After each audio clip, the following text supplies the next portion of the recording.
Hi everyone! Today I am getting ready for my next month's card buffet, and I thought I should start adding Easter cards to the mix. And so this is one of the Easter cards that I'm going to have for buffet in March. And if you're not familiar with a buffet, my card buffets, I have usually 12 to 13, 14 cards to choose from, and you can pick from, like this month they'll have Easter, there'll be a birthday, there'll probably be a sympathy, there could be a wedding, there could be a baby, and every time you come you can make whatever cards suit just what you need. So you can make thank yous or birthdays or Christmas, whatever the holiday may be coming up, and Easter's coming up, so I think this one will be a popular one to make next month's card buffet. And at buffet you just pay for the ones you want, you make them, and you can come and go as you please. And you can see my card buffet dates at my website, bestpapercuts.com, and click events and it'll take you there. So this is going to be one of the offerings, and it's using this stamp set from the Spring Mini Catalog, and it's called Easter Promise, and it has these really nice crocuses, which I enjoy, and I love coloring and in all variety of ways, so I like that there's a stamp that I can color. There's a nice cross for Easter, a big sentiment stamp, but then also a smaller one for the inside. So this is kind of an all-encompassing stamp set, I think. It's got everything you need, and it's very pretty. So I thought we would work on these crocuses. Now on this card I use Stampin Blends to color in the crocuses, and I know crocuses can be all white or some of them are yellow, and my favorite are always the ones that are purple with the little yellow centers. Those are my favorite crocuses, so that's what I'm going to focus on here. And the yellow I'm using is Daffodil Delight, and then I'm using Granny Apple Green Blends, Daffodil Delight, and then there isn't a Gorgeous Grape, which might be a good choice also, but this is Highland Heather, and those work really pretty for this. So I'm using the Stampin Blends. Now another thing I used on this card is my go-to new favorite die set. I don't know if you saw this one. Oops, got some stray bows hanging out on my desk. This die set is super fun, and it is in the Spring Mini Catalog as well, and it's easy to miss it, so really look for it. It's a great one. It's called Stitched So Sweetly, and it has these rectangle dies that have both scallops and little stitching, and they're perfect. I just really love these. And then these label dies, they're all slightly different, so they're not just nested same, so you can layer them for some really interesting effects, and I think these are just really great to have. This is going to be a use constantly type of die set, and I'm not sure if it's carrying over into the next catalog or not. I hope so, because it's super great. But you might want to check this out, Stitched So Sweetly die collection, and it's really lovely. So we're using the largest rectangle stitched die for this card. I'm also using a basket weave folder, and I think that is really great for Easter, thinking of Easter baskets, right? So that's what this is here. And I have some embossing and some ribbon. This is Daffodil Delight Rouged ribbon, and it's also from the Spring Mini Catalog. So it's a lot of new things on this card. I like new, and let's put it together. Now my card base is Daffodil Delight, and like I said, I have the largest rectangle stitched die. I also have I cut a piece of Daffodil Delight, and I cut it at 4 1/4 by 2 1/2, and I ran it through my embossing machine with the basket weave folder, and I've already done that. Okay, and then sometimes when you run something through the embossing folder and you're squishing the paper, you're kind of manipulating it, it ends up a little bit longer, so maybe measure it again and trim off a little sliver of the ends there.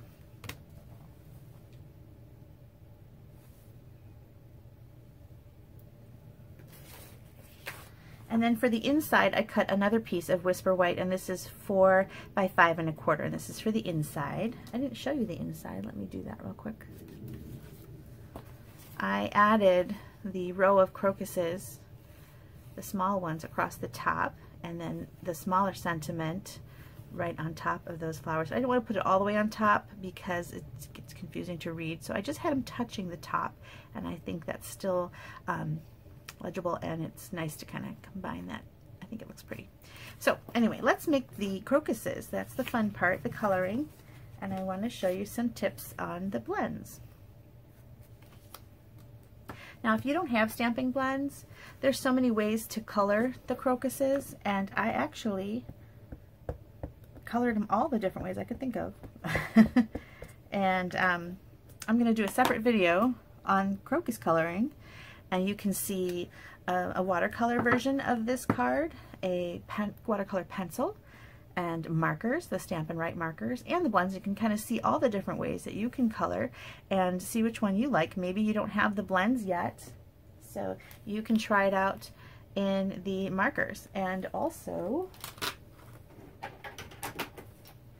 the watercolor pencils. I've got the colors that I want in all varieties of ways. And I also love to color straight off my ink pads, where you just use a watercolor brush and just use your ink. So let's do the blends for this card, and then if you're interested in seeing the pencils or the other types of coloring, check the next video. I'm going to start with the Granny Apple Green. That's the easiest one, and you've got a pointy tip like a brush and a blunt end. I'm going to use the blunt end. Sometimes I switch off which ones I like. But these are straight little lines, and I think I can get good coverage with this.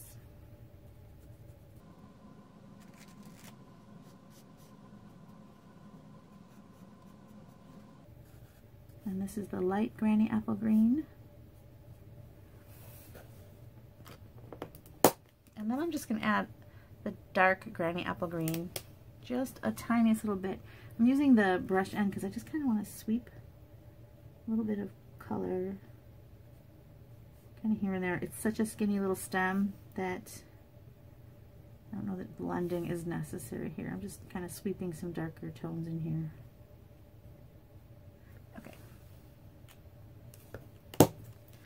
That was the Granny Apple Green. Now moving on to Daffodil Delight.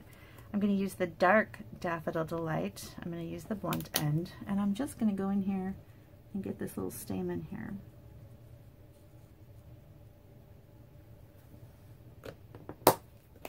And then I'm going to use the light brush side and just kind of add some little yellow wispies. And just a dot of yellow at the base. Okay, 2 colors down. Now we're going to move on to the Highland Heather. And I'm going to start with my light. Now some people like to do the dark areas first and then go over with the light, and I switch back and forth, and I think that you have to find what works for you.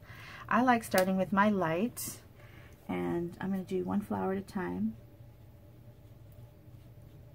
You don't want to do the whole entire card image and then add, because you want it to still be a little bit wet, although the blends are made with alcohol type I don't know, materials and it does dry pretty quickly, so that's why you want to work in small areas.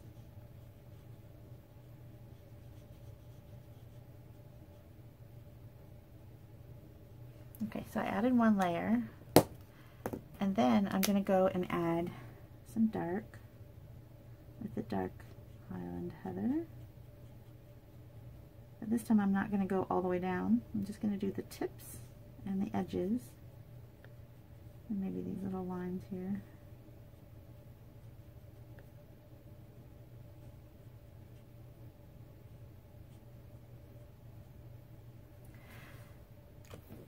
And now I'm going to go back in with my Highland Heather light. This time I'm going to use the blunt end, and I'm going to make little circular motions and kind of blend in those lines.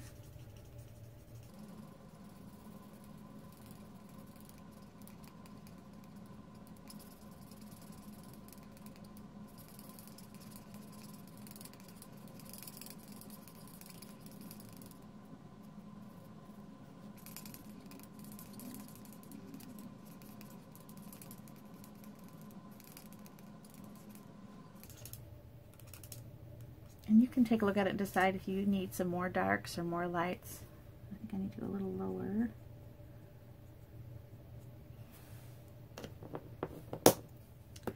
And you've got that one. Now we're going to move on to the next one. Oops, with my light.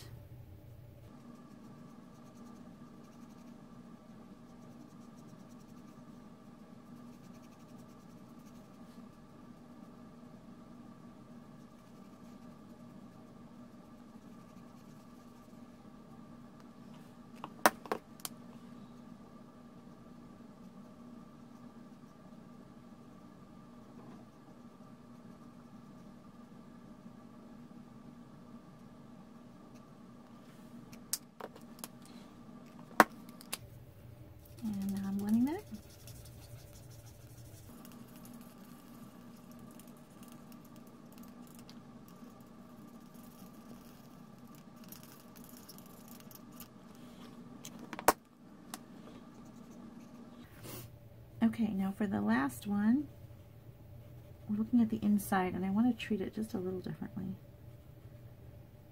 I want the lighter parts to be even lighter. I feel like it's close to the yellow. I want it to be as light as possible. So I'm not going to go all the way down the petal. Just going to go halfway.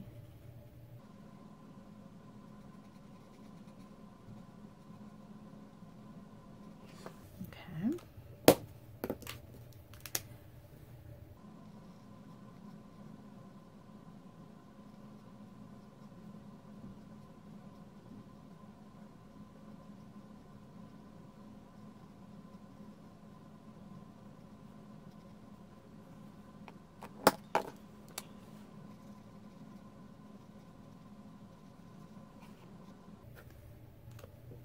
I want to soften those lines.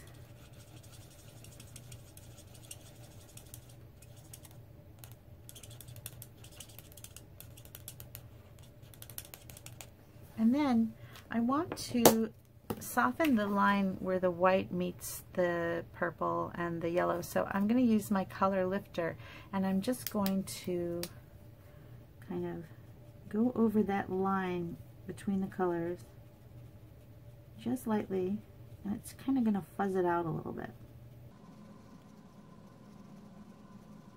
And it takes a moment to see the effect, but it's just going to make the line kind of fuzz out just a little bit.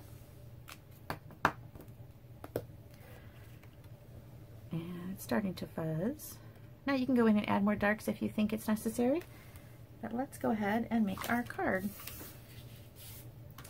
So first I'm going to put down the basket weave.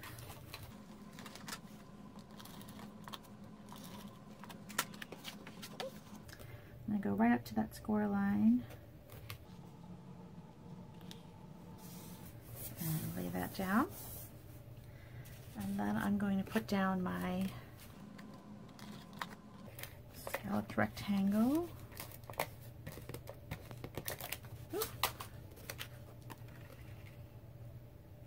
Now I'm not putting it over half, I'm kind of going slightly high on the rectangle because the vellum piece is going to be lower. And then right in the middle of that,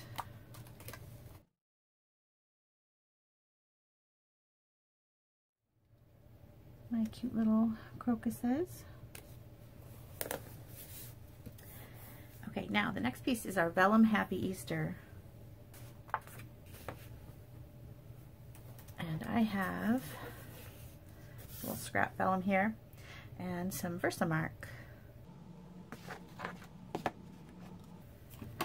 My Happy Easter stamp.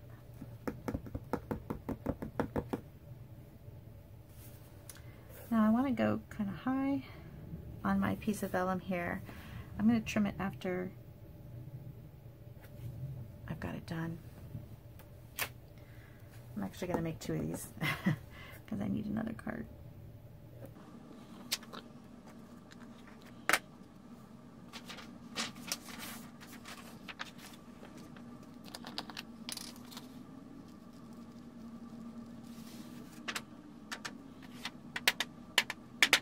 Okay, let's see if I got good coverage. I did. I got a little stray spot there.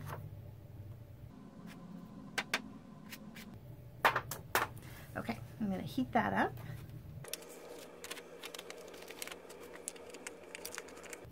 Now, vellum, you don't want to overheat. It starts to curl. It's just gets too hot, I guess. And so I lift it up. I like to hold it kind of off the pad. And I work kind of fast. I should say, I let the air get hot away from the vellum first for just a few seconds, and then point it at the vellum.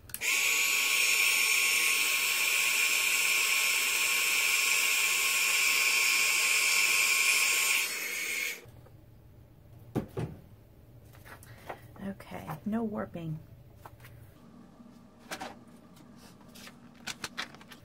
Okay, so I'm going to put this on my paper trimmer. I'm going to see if I can maybe even get some off the top. The reason is it's such a large greeting that I don't want this to be too big. So that's why I wanted to stamp it first. I'm going to look at, vellum is so nice in that it's see-through, so I can see where my track is, and I can get a little sliver off of it. Oops, I forgot that I was changing this.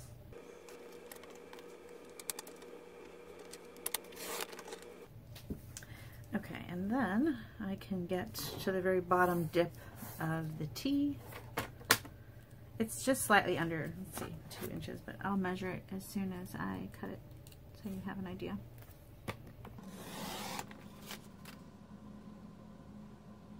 So it's 1 3/4 inches, slightly under 2 inches. Okay. Now I want a little bit of space at the back of the Happy Easter for the bow. Not too much, so I'm going to take a little bit off this end.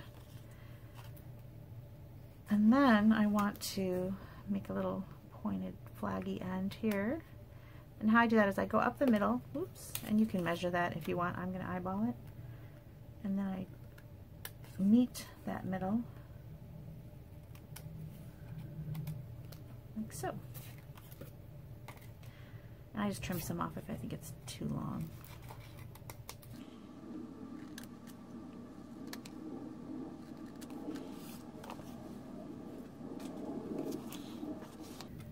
Okay, I'm just going to put a couple of glue dots down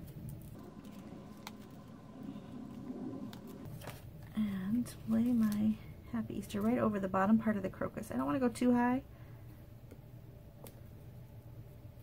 And the Happy Easter is kind of centered on the white. And then I'm going to use another glue dot for the ruched ribbon bow.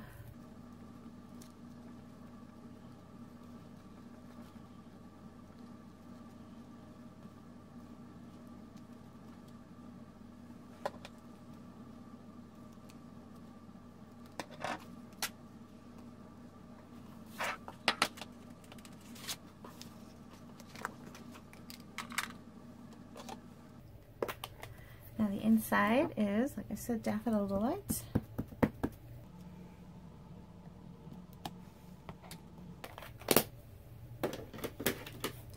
And then our sentiment in black.